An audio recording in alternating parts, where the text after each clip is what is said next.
En 1977, un pasteur noir d'une petite ville de l'Arkansas a disparu sans laisser de traces, laissant la communauté religieuse soudée avec rien d'autre que des murmures et des prières sans réponse.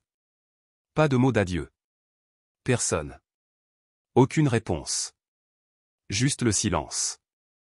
Mais 25 ans plus tard, un bûcheron qui défrichait une partie reculée de la forêt a mis au jour quelque chose que personne n'était censé trouver.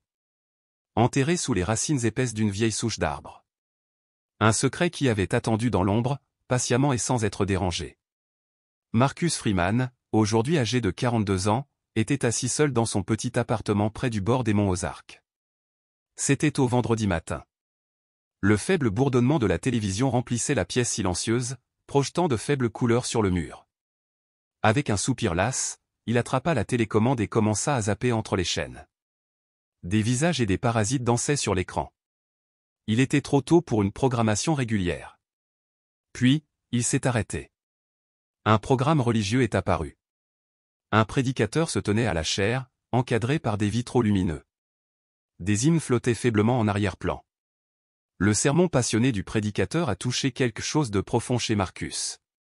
Une voix si familière, trop familière. Il s'est figé. Cela lui rappelait son père, le révérend Elijah Freeman. Une voix qui avait autrefois tonné avec conviction dans une modeste chapelle. Une voix qui avait disparu du monde sans explication. Une douleur amère envahit la poitrine de Marcus. Cela faisait 25 ans que son père avait disparu. Et ce silence avait vidé sa foi. L'a laissé en colère contre Dieu. Méfiant envers la prière. Blessé par l'espoir. Il se détourna de l'écran, incapable de regarder plus longtemps. Puis le téléphone a sonné. Un bruit aigu et soudain qui a brisé le silence. Marcus entra dans la cuisine et le ramassa, s'attendant à des télévendeurs ou à de mauvais numéros. Au lieu de cela, il entendit une voix à laquelle il ne s'attendait pas depuis des décennies. « Monsieur Freeman, ici l'inspectrice Sarah Miller. Nous vous appelons pour vous informer que nous avons trouvé quelque chose en rapport avec le cas de votre père. » Marcus fronça les sourcils, le cœur battant, sa prise se resserrant autour du téléphone. « Est-ce une sorte de blague ? Je n'ai pas le temps pour ça. Cette affaire est de l'histoire ancienne. Je comprends votre scepticisme, monsieur Freeman, dit calmement le détective. Mais je peux vous assurer que ce n'est pas une farce. Ce matin même, un bûcheron a découvert dans la forêt un sac Adidas vintage enterré sous une souche. À l'intérieur, il y avait une robe pastorale et une Bible, toutes deux portant le nom de votre père. Le cœur de Marcus a raté un battement. Après toutes ces années. Une Bible. Avec le nom de son père. Oui monsieur. Nous aimerions que vous veniez identifier les articles. Les agents sont déjà en route vers votre emplacement si cela vous convient. Bien sûr, dit Marcus, à peine capable de respirer. Je serai prêt. Il raccrocha et se déplaça rapidement, enfilant des vêtements propres, son esprit s'emballant. En traversant le salon, il aperçut le prédicateur qui parlait encore sur l'écran. Et j'ai ressenti un soudain pincement de culpabilité. Il avait autrefois cru de tout son cœur. Il se tenait autrefois à côté de son père à l'autel. Mais c'était avant la disparition. Avant les longues années de silence. Lorsque les policiers sont arrivés, Marcus a éteint la télévision, a ouvert la porte et les a suivis jusqu'à la voiture. Le trajet était silencieux. À 15 minutes de la ville. Chaque kilomètre qui passe nous enfonce plus profondément dans la forêt, nous éloigne du monde. Il ne pouvait s'empêcher de se demander. Comment le sac s'est-il retrouvé si loin de la civilisation ? À leur arrivée, la scène était animée. Des voitures de police, des ouvriers et du ruban jaune entouraient une clairière dans les arbres. Les agents ont photographié une souche d'arbre massive et décomposée tandis que d'autres examinaient le sol autour d'elle. La détective Sarah Miller s'est approchée. Elle avait une 50aine d'années, l'œil vif et posé. « Monsieur Freeman, merci d'être venu. Voici Tom Jenkins, le bûcheron qui a trouvé le sac. » Tom, un homme corpulent aux traits burinés, s'avança et lui tendit la main. « Matin. Désolé pour les circonstances. » Marcus lui serra la main. « Peux-tu me dire comment tu l'as trouvé ?» Tom hocha la tête et fit un geste vers la vieille souche. « Mon collègue et moi étions en train de nettoyer cette partie de la forêt lorsque j'ai remarqué quelque chose d'anormal au niveau des racines. J'ai commencé à creuser avec une pelle. Les excavatrices ne pouvaient pas aller aussi loin. Finalement, j'ai frappé un sac. Quand je l'ai ouvert et que j'ai vu la Bible et la robe, j'ai su que ce n'était pas un déchet. Alors je l'ai appelé. Marcus s'est dirigé vers l'épreuve. La police avait placé le sac Adidas sur une bâche au bord de la clairière. Il regarda d'abord la souche. Il était massif et pourri à la base. Comment un sac a-t-il pu se retrouver enterré sous quelque chose comme ça? Tom s'est gratté la barbe. On dirait que quelqu'un a coupé l'arbre il y a longtemps, a creusé en dessous, a enterré le sac et l'a laissé. La pourriture facilite le creusement maintenant, mais à l'époque, cela aurait demandé un sérieux effort. Le détective Miller hocha la tête. Monsieur Freeman. Nous aimerions votre aide pour identifier le contenu. Venez par ici, s'il vous plaît. Ils l'ont conduit à une petite tente à proximité. À l'intérieur, le sac était placé sur une table pliante. Les officiers gantés l'ont ouvert avec précaution. La Bible est sortie la première, ses pages humides, collées ensemble par le temps. Mais lisibles. Sur la première page, Marcus a immédiatement reconnu l'écriture. Le nom de son père. Eli Freeman. Écrit avec l'écriture régulière et élégante qu'il connaissait depuis l'enfance. C'est l'écriture de mon père, dit doucement Marcus. Un officier a tourné la dernière page. Une note de prière était glissée à l'intérieur. Marcus se pencha plus près. Ce n'était pas une prière typique. C'était un plaidoyer. Un cri à Dieu pour arrêter la souffrance. Pour comprendre pourquoi il y avait tant de mal dans le monde. Pour m'aider à vaincre les gens qui essaient de m'éloigner de Dieu. La gorge de Marcus se serra. C'est certainement l'écriture de mon père. Je m'en souviens clairement. Il m'a enseigné les écritures dans son bureau avec cette même main. Ensuite vint la robe. Le détective Miller l'a soulevée avec précaution. Nous savons qu'il est enterré depuis 1977. Nous l'enverrons pour un test ADN. Malheureusement, le laboratoire de notre ville ne dispose pas des ressources nécessaires. Nous allons donc le transmettre à un établissement public. Marcus examina la robe. Il passa ses doigts sur le tissu usé. Cela ressemble à son. La taille, la texture. C'est la robe de mon père. Il s'arrêta, troublé. Pensez-vous que quelqu'un lui a fait ça? Je l'ai tué. Le détective Miller jeta à nouveau un coup d'œil au tissu. Il n'y a aucune trace de sang. S'il s'agissait d'une scène de meurtre, nous nous attendrions à davantage d'indicateurs. Les enquêtes passées n'ont jamais trouvé de preuves d'actes criminels. Elle le regarda avec empathie. Peut-être que ton père était dans la tourmente. Peut-être qu'il est parti tout seul. Il a enterré cela pour laisser derrière lui son identité de pasteur. Marcus secoua fermement la tête. Non. Mon père n'était pas un lâche.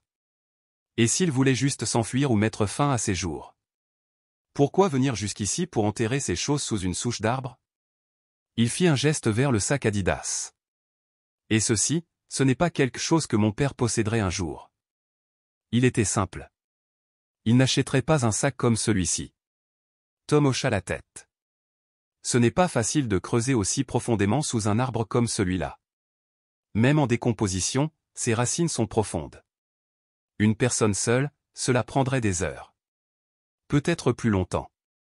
Le détective Miller a estimé que nous le garderons à l'esprit.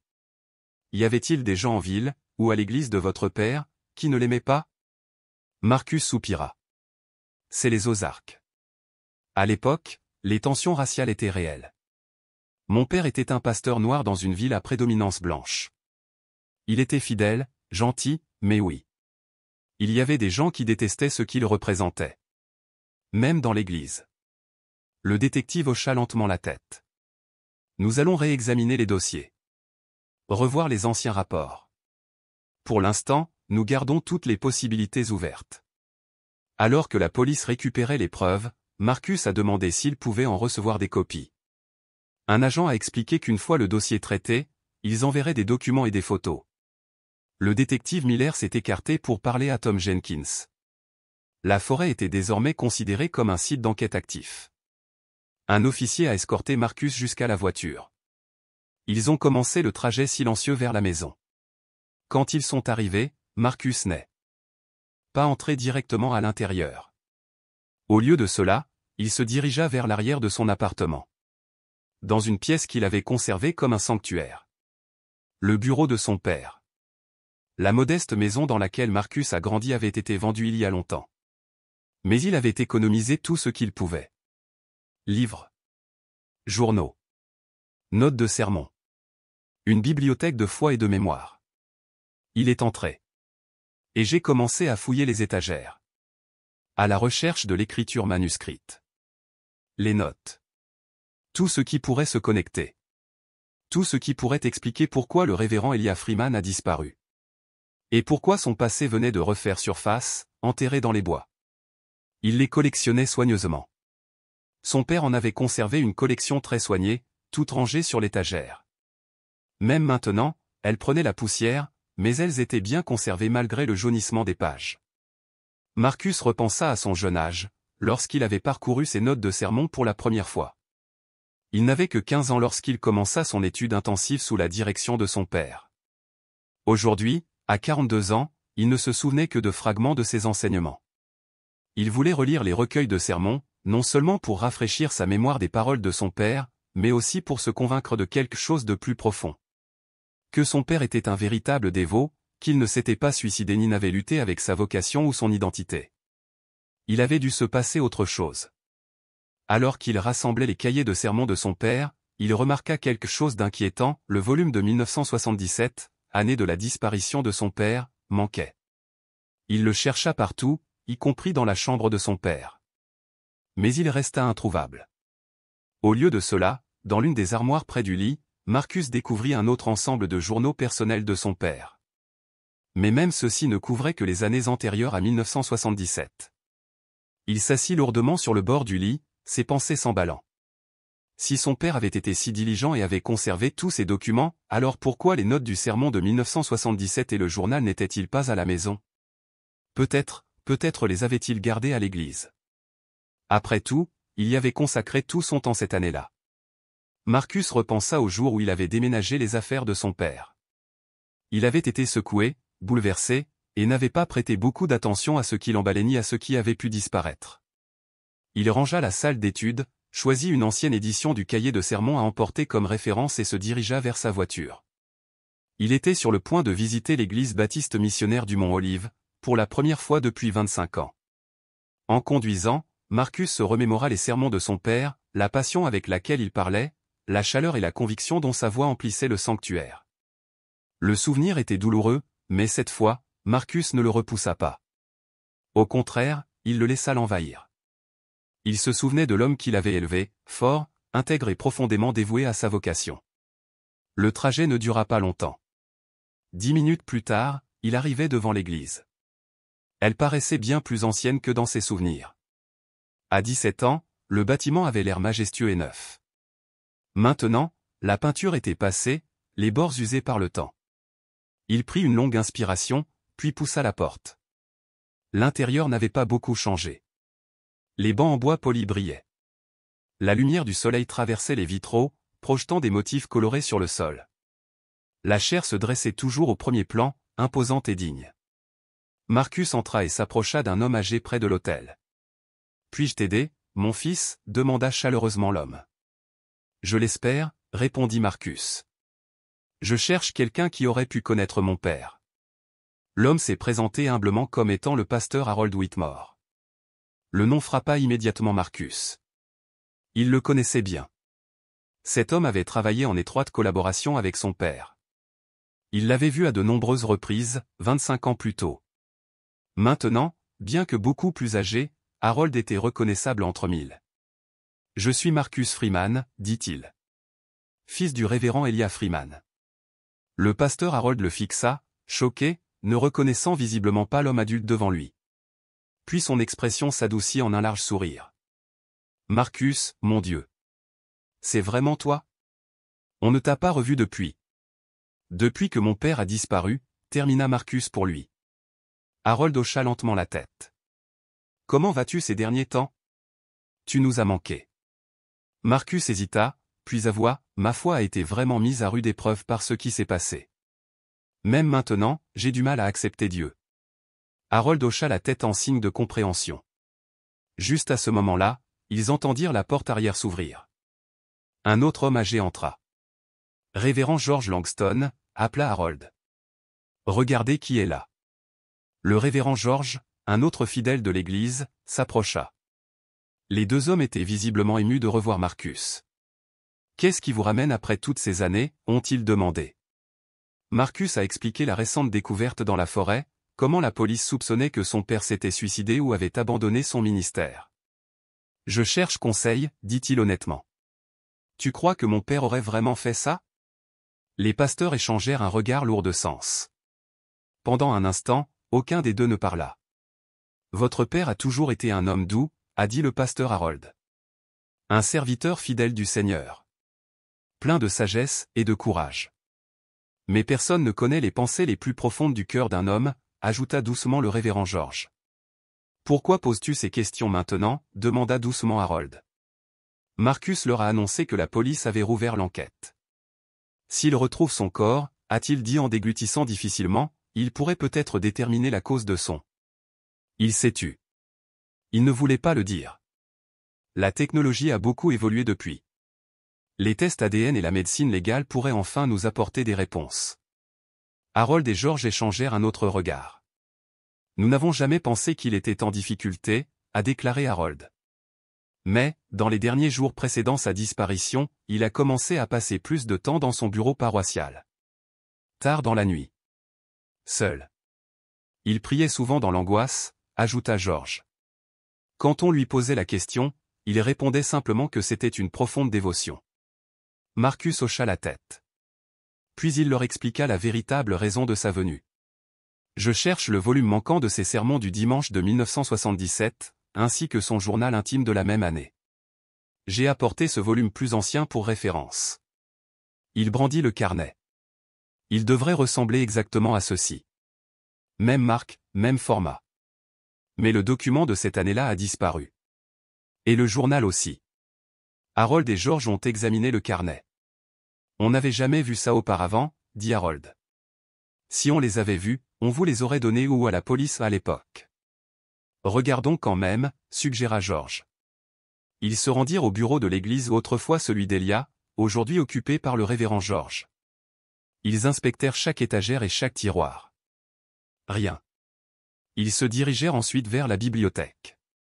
Pendant près d'une heure, les trois hommes fouillèrent étagères, tiroirs et vieux cartons de rangement.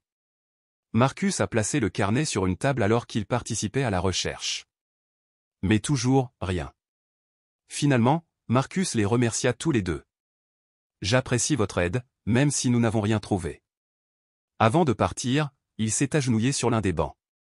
Il priait maladroitement, sa voix était calme. Si tu es vraiment vivant, si tu es vraiment ressuscité il y a 2000 ans, guide-moi. Aide-moi à savoir ce qui est arrivé à mon père. Puis il se leva, quitta l'église et retourna à sa voiture, ignorant que, dans son état de distraction, il avait oublié le carnet qu'il avait apporté, toujours posé sur la table de la bibliothèque. Alors qu'il rentrait chez lui, ses pensées se bousculaient.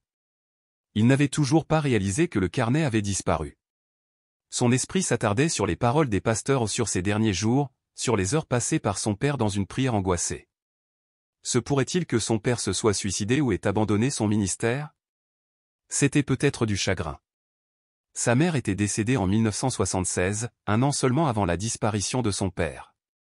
Cela les avait tous deux profondément affectés. Surtout son père. La tristesse avait été insupportable. Soudain, Marcus prit une décision. Au lieu de rentrer chez lui, il a dirigé la voiture vers le cimetière où sa mère était enterrée. Ce n'était pas loin. Juste à l'extérieur de la ville. Il s'est arrêté chez un fleuriste de l'autre côté de la rue et a acheté un modeste bouquet. La commerçante, une femme âgée aux yeux bienveillants, les emballa soigneusement. Une occasion spéciale, demanda-t-elle. Je rends simplement visite à ma mère, répondit Marcus. Ça fait trop longtemps. Le cimetière était calme en fin d'après-midi. Des rangées de pierres tombales s'étendaient sur le terrain verdoyant, ombragé par de vieux chênes. Il marchait lentement, chaque pas réveillant des souvenirs. Finalement, il la trouva, Sarah Freeman, épouse et mère bien-aimée. Il déposa délicatement les fleurs et s'assit sur l'herbe, comme il le faisait à l'adolescence. « Salut, maman » murmura-t-il. Ça fait un bail. Il lui raconta sa découverte dans la forêt, la Bible dans la robe, sa visite à l'église. Il parlait comme si elle l'entendait, trouvant du réconfort dans cette conversation à sens unique. Je ne sais pas ce qui est arrivé à papa, a-t-il admis. Pendant toutes ces années, j'ai été en colère contre lui, contre Dieu, contre tout. Mais maintenant, je veux juste connaître la vérité. Alors qu'il était assis là, Marcus entendit soudain des pleurs. On aurait dit ceux d'un petit garçon. Il se leva et se dirigea vers la source du bruit. Il trouva un jeune garçon assis, adossé à un arbre, quelques rangées plus loin. « Salut » dit doucement Marcus en s'approchant lentement pour ne pas effrayer l'enfant. « Tu vas bien ?» Le garçon leva les yeux, le visage baigné de larmes. Il ne devait pas avoir plus de 10 ans. « Comment t'appelles-tu » demanda Marcus. Le garçon renifla. « Robbie. Robbie Ark. »« Où sont tes parents, Robbie ?» Le garçon ne répondit pas d'abord, puis désigna une tombe proche. Le cœur de Marcus se serra. « Il y a quelqu'un avec toi ? Un tuteur ?» Robbie n'a pas répondu. Marcus avait l'air inquiet. « Je peux t'aider à rentrer chez toi si tu as besoin. »« S'il vous plaît, pas à la maison, » dit le garçon d'une voix tremblante. « Ils ne m'aiment pas là-bas, ma tante et mon oncle ?» Ces mots troublèrent Marcus. Après la mort de sa mère et la disparition de son père, il avait vécu chez son oncle et sa tante, qui lui avaient fait comprendre qu'ils le considéraient comme un fardeau. « Je comprends, » dit doucement Marcus. « Je vais rester avec toi un moment. Mais un jour, tu devras rentrer. Ta famille te cherchera. » Il tendit la main pour réconforter le garçon, posant une main sur son épaule. Il sentit aussitôt une chaleur irradier à travers la fine veste de l'enfant. « Robbie, tu brûles, » dit Marcus, alarmé. « Tu as de la fièvre. Je dois te ramener chez toi ou voir un médecin. Je ne peux pas te laisser seul ici. »« S'il te plaît, pas chez toi, » supplia à nouveau le garçon. « Peux-tu m'emmener chez toi ?» Marcus secoua la tête. « Je ne peux pas faire ça, sinon j'aurai des ennuis. »« Et l'hôpital ? Tu as besoin de soins médicaux. » Le visage du garçon se crispa de peur. « Tu peux plutôt m'emmener à l'église. »« L'hôpital serait mieux, » insista Marcus. « Ils pourront te donner des médicaments contre la fièvre. »« Quand ma mère était en vie, » dit Robbie d'une voix rauque, « chaque fois que j'étais malade, elle allait à l'église et demandait au pasteur la Sainte Communion à emporter. Elle me la donnait et priait dessus, et je me sentais mieux. » Marcus retint son souffle. Il le savait bien. Son père, en tant que pasteur, avait donné ses communions à emporter aux membres de sa famille qui ne pouvaient assister à la messe du dimanche ou étaient trop malades. Marcus avait même aidé à les préparer. « Je sais, » dit Marcus. « Mon père était pasteur à l'église baptiste missionnaire du Mont-Olive. Il en donnait aux malades. Il prit une décision. Voici ce que nous allons faire.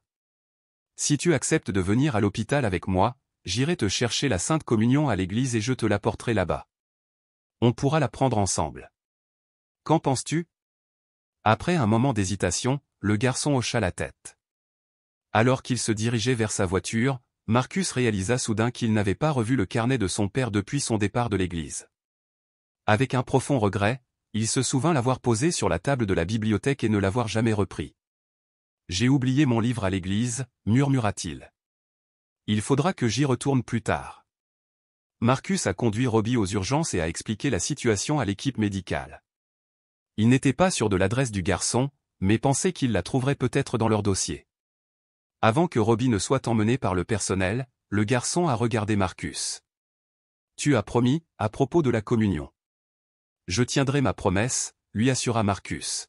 « Je reviens bientôt. » Après avoir rempli les papiers et pris les dispositions nécessaires pour payer les soins du garçon, Marcus quitta l'hôpital. Le ciel s'était assombri jusqu'en fin d'après-midi lorsqu'il sortit. Il retourna à sa voiture et chercha le numéro de téléphone de l'église dans son carnet d'adresses. C'était l'ancien numéro qu'il avait toujours conservé, au cas où.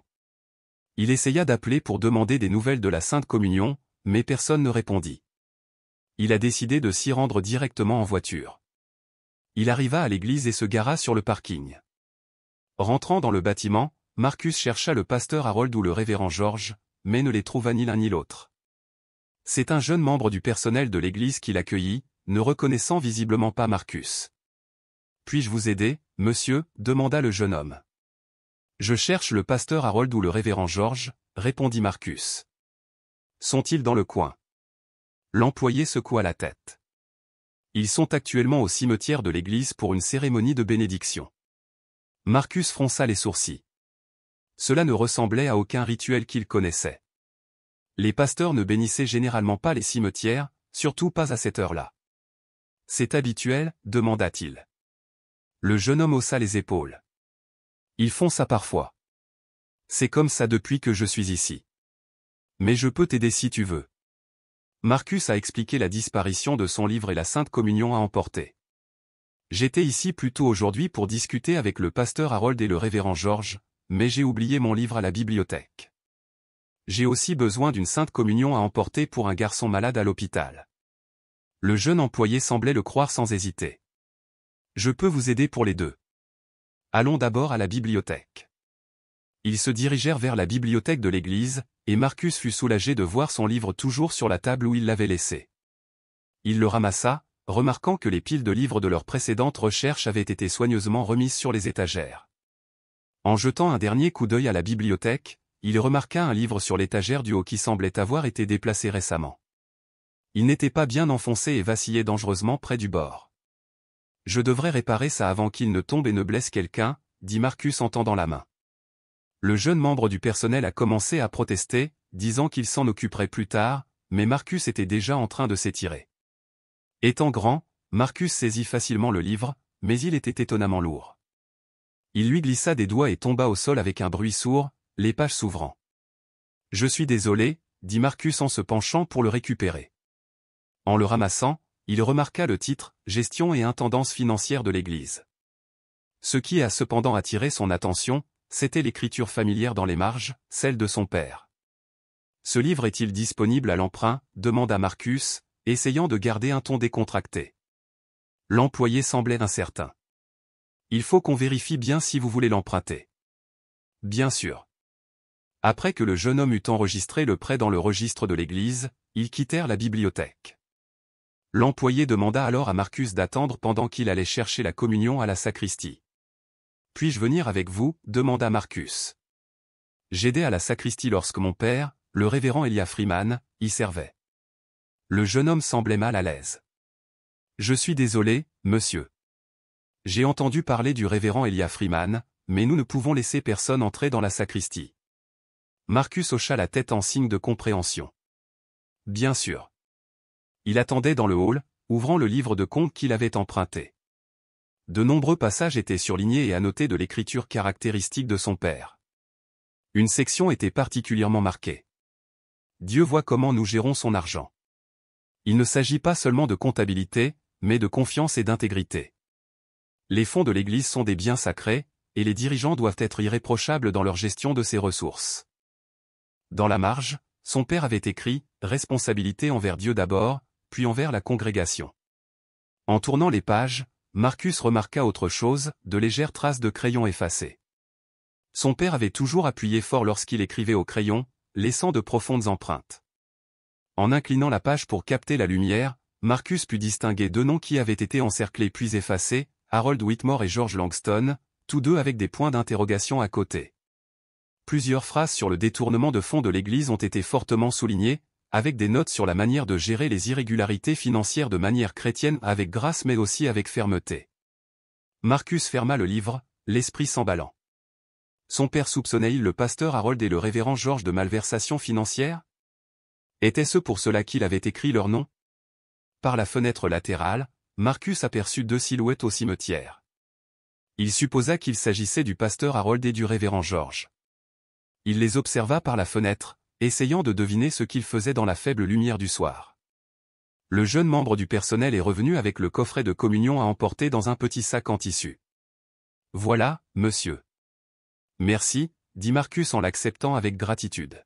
« Au fait, savez-vous exactement ce que font le pasteur Harold et le révérend George au cimetière? »« Je les vois d'ici. » L'employé jeta un coup d'œil par la fenêtre. « Je bénis juste les tombes, comme je l'ai dit. Il devrait bientôt finir. » Marcus quitta l'église, le nécessaire de communion à la main et le cahier de sermon de son père sous le bras. En sortant, quelque chose clochait. Quelque chose dans l'église baptiste missionnaire du Mont-Olive semblait caché. Il se dirigea d'abord vers sa voiture, puis changea de direction pour remercier le pasteur Harold et le révérend George. En approchant du cimetière, à côté de l'église, il se figea. Le révérend George déposait de la terre sur un monticule, tandis que le pasteur Harold se tenait à proximité, un sac à la main. Ils parurent surpris en voyant Marcus. « Que faites-vous ici » demanda nerveusement le pasteur Harold. Marcus expliqua calmement, « Je suis juste venu chercher mon livre et apporter la communion à un garçon malade à l'hôpital. » Puis il demanda à propos de l'appel. Le révérend George prétendait qu'il déplaçait la tombe d'un chien pour faire de la place dans le cimetière bondé. Leur explication ne convenait pas à Marcus, mais il ne protesta pas. Il les remercia simplement et se retourna pour partir. Le pasteur Harold jeta un coup d'œil au livre sous le bras de Marcus. « Encore un de la bibliothèque » ? « Oui, dit Marcus. J'ai remarqué l'écriture de mon père à l'intérieur. » Le révérend George se raidit. « Votre père s'intéressait aussi à ce livre. Assurez-vous de le rapporter dimanche. » Marcus hocha la tête et s'éloigna, sentant leurs yeux sur son dos. Juste au moment où il arrivait à sa voiture, son téléphone sonna. C'était l'hôpital. Le garçon le demandait. Alors que Marcus s'apprêtait à partir, il vit le révérend George charger la pelle et le sac dans sa voiture. Puis le révérend fila vers la forêt. Marcus le suivit, les soupçons grandissant. Il appela l'inspecteur Miller. « Ne vous approchez pas de lui » prévint Miller. « Restez en retrait. Nous enverrons des agents. » Mais Marcus refusa de perdre George de vue. Il suivit la voiture du révérend jusque dans les montagnes, signalant sa position à Miller. Finalement, George s'arrêta à un belvédère. Marcus se gara à distance et regarda le révérend prendre le sac et déneiger un sentier menant au bord de la falaise. « Il essaie de jeter quelque chose par-dessus » murmura Marcus. Ignorant les avertissements, Marcus attrapa une lampe de poche et le suivit. Il a interpellé le révérend George sur le quai. « Qu'est-ce qu'il y a dans le sac » George ne répondit pas. Les sirènes hurlaient au loin. « Tu as appelé la police » haleta George. Il laissa tomber le sac. Marcus l'ouvrit, à l'intérieur se trouvaient 2 livres et de la terre. L'un était le cahier de sermon de son père.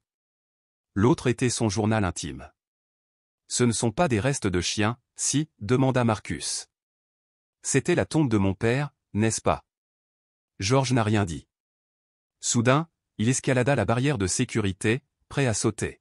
« C'est mieux qu'une arrestation » murmura-t-il. Marcus s'est jeté sur lui, mais l'a manqué. Heureusement, les policiers sont arrivés juste à temps pour dégager George du bord. « C'est ici que vous serez jugé en premier » a déclaré un officier. George fut arrêté. Le pasteur Harold fut arrêté peu après. À la gare, Marcus identifia les livres et les fragments d'os. Des tests ADN confirmeraient ce qu'il soupçonnait déjà, il s'agissait des restes de son père. Le détective Miller a déclaré, avec les aveux de George, ils passeront probablement la prison à vie. George avait tout avoué. Lui et Harold avaient attaqué le père de Marcus en 1977. Après que ce dernier eut menacé de révéler leur détournement de fonds. Il l'avait étranglé. Puis enterré sous une fausse tombe pour chien. Ensuite, ils avaient enfoui sa robe, sa Bible et ses effets personnels au loin. Espérant effacer toute trace, toute vérité. La communauté n'avait jamais cherché de réponse. L'affaire avait été classée, sans suite. Mais cette nuit-là, la vérité faisait son retour. Implacable. Les techniciens examinèrent le journal endommagé. D'une écriture affaiblie par le temps. Le père de Marcus avait écrit. Les fonds manquants s'élèvent désormais à plus de 10 000 $. J'ai confronté Harold et George, mais ils nient tout. Pourtant, les preuves sont irréfutables. Je dois agir. Sur une autre page, il avait laissé ces mots. Lorsque nous voyons des actes répréhensibles dans l'Église, nous devons les affronter avec vérité et grâce. Marcus resta figé. Même dans ces derniers instants. Son père avait choisi l'intégrité. Plus tard dans la nuit, Marcus arriva enfin à l'hôpital. Robbie, le garçon qui l'avait aidé, était réveillé. « Où étais-tu » demanda-t-il doucement. J'ai dû aider la police, répondit Marcus, en souriant. Il donna la communion à Robbie et à sa famille, utilisant les éléments sacrés de l'Église. Et même s'il n'était pas pasteur, il dirigea la messe avec une foi paisible, profonde, intacte. Après la prière, Robbie le serra dans ses bras. « Je veux être un homme gentil, comme toi, » lui dit-il. En rentrant chez lui, sous les étoiles silencieuses, Marcus murmura sa première vraie prière depuis des décennies. Il remercia Dieu de l'avoir guidé. Même dans les moments où lui, Marcus, avait cessé de croire. Justice avait été rendue. Son père, enfin l'avait de tout soupçon. Et d'une manière qu'il n'aurait jamais imaginée. Marcus avait retrouvé la foi. Non pas malgré la tragédie, mais grâce au courage inébranlable de son père.